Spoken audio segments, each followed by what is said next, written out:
자, 여러분 반갑습니다. 겸이TV의 김창겸이라고 합니다. 오늘은 무역 허가증에 대한 이야기를 한번 해볼 수 있도록 하겠습니다. 그러니까 시험에 나오는 무역 허가증에 어떤 것들이 있냐면 쉬인장, 그리고 감합, 심패 이런 용어들이 있거든요. 그래서 요거에 대한 이야기를 좀 정리를 해볼 건데 일단은 감합부터 말씀드릴게요. 이 감합 같은 경우는 명나라가 일본 무로마치 막부에게 허가해준 허가증입니다. 그러니까 일본의 무로마치 막부에서 명나라에게 조공을 하러 올 때 이 조공 사절단들에게 허가증 같은 걸 미리 반쪽을 찢어준 거예요. 그러면 이제 이 무로마치 막부에서 명나라에 올 때 당시에 닝보라는 항구로 올 건데 그 닝보의 항구에 올 때는 감합이라고 불려지는 그 허가증을 가지고 와야 됩니다. 그러면은 그 허가증이 우리가 발급해 준 거 맞나? 이렇게 이제 확인을 하고 그들과 이제 무역을 허용을 해줬었던 거죠. 그래서 감합 무역은 1404년 명나라의 영락제가 이제 시작을 한 건데 1404년에서 16세기 중반까지 지속이 됩니다. 이를 우리는 무슨 무역? 감합 무역. 누가 발급했다고요? 명나라가 무로마치 막부에게 발급한 겁니다. 됐죠? 자, 두 번째. 쉬인장이라는 게 있는데요. 이 쉬인장 같은 경우는 일본의 에도 막부가, 그럼 에도 막부는 1603년에 성립된 왕조입니다. 막부 정권입니다. 그러면 에도 막부가 일본 상인에게, 에도 막부는요, 쇄국 정책을 썼거든요. 쇄국 정책을 썼는데 일본 상인들을 밖으로 나가는 걸 통제합니다. 그러면 무역의 허가증을 받은, 즉, 쉬인장, 다른 말로 주인장이라고도 하는데, 쉬인장을 발급받은 상인들만 동남아시아로 나가서 상업활동을 할 수 있어요. 그래서 그 쉬인장은 에도 막부가 발행했고 나중에 1635년도에 쉬인장 발행을 중단해버립니다. 그 얘기 뭡니까? 아무도 나가지 마. 이런 얘기죠. 그러니까 쉬인장을 발급한 그 자체도 무역을 상인들에게 통제한 건데 나가는 거를 통제한 건데 왜? 허가 받은 사람만 나갈 수 있으니까. 이걸 아예 중단했다는 얘기는 전면 통제하고 있다는 얘기입니다. 그래서 쇄국 정책의 일환으로 쉬인장 발행을 했고 쉬인장 발행을 중단했다. 구간은 에도 막부가 발행했다고 한다면 1603년에서 1635년까지입니다. 그 다음에 세 번째, 무역 허가증 심패라는 게 있습니다. 이 심패 같은 경우는요, 에도 막부가 청나라 상인한테 발행한 겁니다. 그래서 청나라에서는요, 그 당시에 청나라에 뭐가 있었냐면 정성공의 난이라는 게 있었습니다. 그럼 정성공의 난은 뭐냐? 명나라를 부흥하겠다라는 명부흥운동인데 1661년도에 이 정성공이가 타이완을 장악합니다. 타이완을 장악해서 타이완을 거점으로 해서 명나라 부흥운동을 계속 전개합니다. 언제요? 1661년도. 그럼 1661년도에서 언제까지 정씨 세력의 반란이 있었냐면 물론 정씨 세력의 입장에서는 독립운동이고 부흥운동이고 청나라 입장에서는 반란 아니겠습니까? 그럼 그 반란은 1600 언제까지냐면 82년도 그러니까 1661년부터 1682년도 요 무렵까지인데 84년도 요때까지 다시 1661년부터 1684년도까지 요때까지가 정씨 세력의 반란이죠. 그러면 1684년도에 뭐 됐다는 얘기입니까? 진압됐다는 얘기 아닙니까? 그럼 결국은 청정부가 타이완을 장악한 거죠. 그래서 정씨 세력의 반란을 완전하게 진압합니다. 그러면 방금 얘기했었던 정씨 세력이 1661년에 타이완을 거점으로 해서 부흥운동, 청의 입장에서는 반란이지만 부흥운동은 언제까지냐? 1684년까지거든요.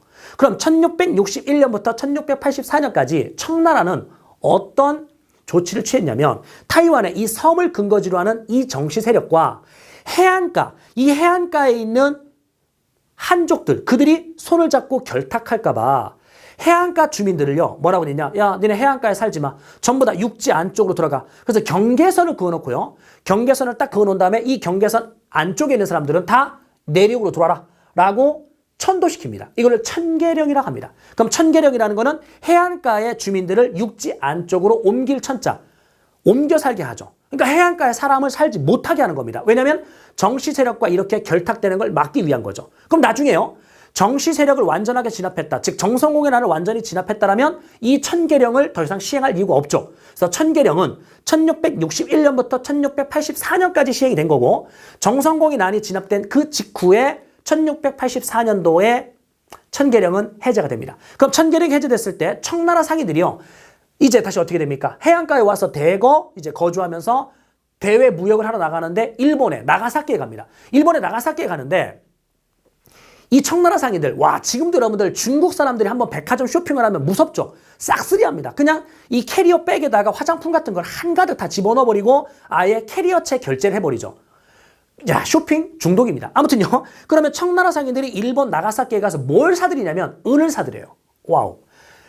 당시에요, 청나라는요, 은이 메인 화폐입니다.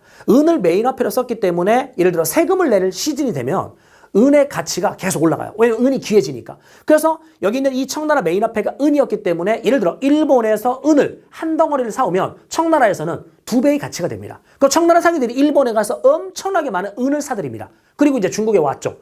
문제는 일본의 당시 에도막부도 은을 화폐로 쓰고 있다는 겁니다. 그러니까 에도막부는 금, 은, 동전 이걸 다 화폐로 썼거든요. 그럼 금, 은, 동전을 다 화폐로 썼기 때문에 그중에 은이 자꾸만 빠져나간다면 화폐 유동성 문제가 생기죠. 그러니까 물가가 자꾸만 흔들린다는 말이다. 그래, 여기는 에도막부가 야, 청나라 상인들아 적당히 좀 하라. 말 듣습니까? 안 듣죠. 그래서 그 청나라 상인들한테 허가증을 발행해 준 겁니다. 앞으로 내가 허가해 준 사람들만 들어와서 장사하십시오. 무역하십시오.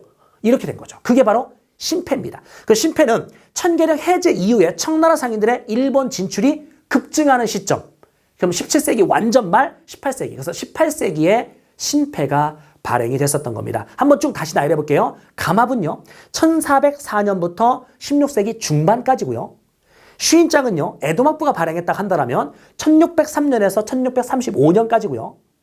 신패는요, 천계령 해제 이후니까 1684년도에 천계령 해제되니까 그 이후 아무리 빨라도 17세기 말이고 정확하게는 18세기에 발행이 됩니다. 그러면 지금 보이는 감압, 쉬인장, 신패는 연도가 겹쳐요, 안 겹쳐요? 안 겹칩니다, 여러분들.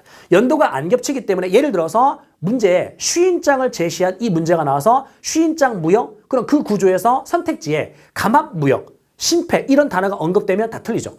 이 시기에 상황으로 올바른 것은 그랬을 때 이들은 시기가 안 겹친단 말입니다. 알겠죠? 그러니까 연도는 따라 외우지 말고 시기가 안 겹친다. 대신 여러분들이 정확하게 뭘 기억해야 되냐면 누가 누구한테 발급한 무역 허가증이냐 이겁니다. 누가 누구한테 발급했느냐. 예를 들은 게 아니라 감압은 명나라가 무로마치한테, 그러니까 예를 들어 중국이 일본한테 이렇게 공부하면 시기 판단을 못한단 말입니다. 그러니까 명이 무로마치한테.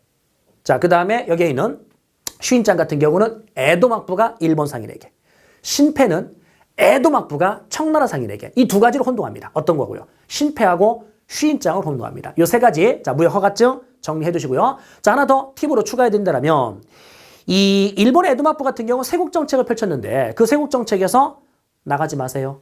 그래서 쉬인장 발행을 중단했잖아요. 들어오지 마세요 라고 쇄국령도 내리거든요. 그 쇄국령의 예외가 누구냐면 청나라 상인이 들어올 수 있어요. 그리고 서양인들 중에는 네덜란드 상인들만 들어올 수 있습니다. 그 네덜란드 상인들이 나가사키 항 앞에 네지마라는 인공섬을 만들어 놓고 거기에 가게를 오픈하고 이제 무역을 하죠. 아무튼 쇄국 정책은 나가지 마세요. 들어오지 마세요. 그때 나가지 마세요. 들어오지 마세요. 들어오지 마세요의 예외가 두 나라가 있다. 청나라 상인들은 들어와도 좋다. 대신 신패를 발행했죠. 네덜란드 상인들은 들어와야 됩니다. 두 나라는 들어올 수 있습니다. 그러면 나가지 마세요. 이거 예외도 있나요? 있습니다. 바로 조선으로 갈 수 있습니다. 그러니까 일본 상인들이 조선으로 갈 수 있는데 당시에 이 일본 상인들이 조선에 왔을 때 부산포에 옵니다. 부산포에 오는데 부산포에 이런 부산역에 딱 내리면은요. 그 앞에 마을 이름이 뭐냐면 동네 이름이 초량이거든요. 그러니까 부산 안에 초량이라는 동네가 있어요. 그래서 초량이라는 동네에 외놈들의 가게가 오픈이 됩니다. 초량 외관이라고 하죠. 어쨌든 그러면 조선 후기에 부산포를 개항해줬고 초량 외관이 설치되는데 일본 상인들이 들어올 거 아닙니까? 근데 그 일본 상인들이 이게 상인인지 아니면 자 외국 해적들인지 알 길이 없지 않습니까? 그래서 그들을 허가증을 발행해 주는데 이거를 우리 조선이요 누구한테 위탁을 맡겼냐면 여기 있는 스시마 대마도죠. 스시마 도주에게 위탁을 맡긴 거예요. 야, 스시마 도주, 네가 일본 상인들이 들어올 때, 우리 조선 땅으로 들어올 때 이놈들이 자 정상적인 상인인지 아니면 해적인지 잘 구분해가지고 허가증을 써줘라. 그때 그 위탁 업무를 맡겼고, 그러면 스시마 도주가 일본 상인들에게 허가증을 써주었을 때 그 허가증을 뭐라고 하냐면 여기 있는 노인장이라고 합니다. 그러니까 길로자, 길을 안내하는 자 문서. 그래서 노인장이라고 이제 자 표현하는데 요거는 그러니까 결국 조선이 일본 상인한테 발행했었던 그러한 무역 허가증이라고 할 수 있겠죠. 그래서 각각의 조선 후기 요 시점과 관련되어서 주변 국가들이 많은 무역을 하는데 그 무역 구조에서 각각의 허가증들이 어떤 것들이 있었는지 자, 정리를 해봤습니다. 용어 좀 어려운데 시험에 출제가 잘 되는 자 주제입니다. 그러니까 여러분들 자 꼼꼼하게 정리를 해 두시기 바라고요. 도움이 되셨으면 구독과 좋아요를 꼭 눌러주시고 또 다른 영상을 통해서 만나뵐 수 있도록 하겠습니다.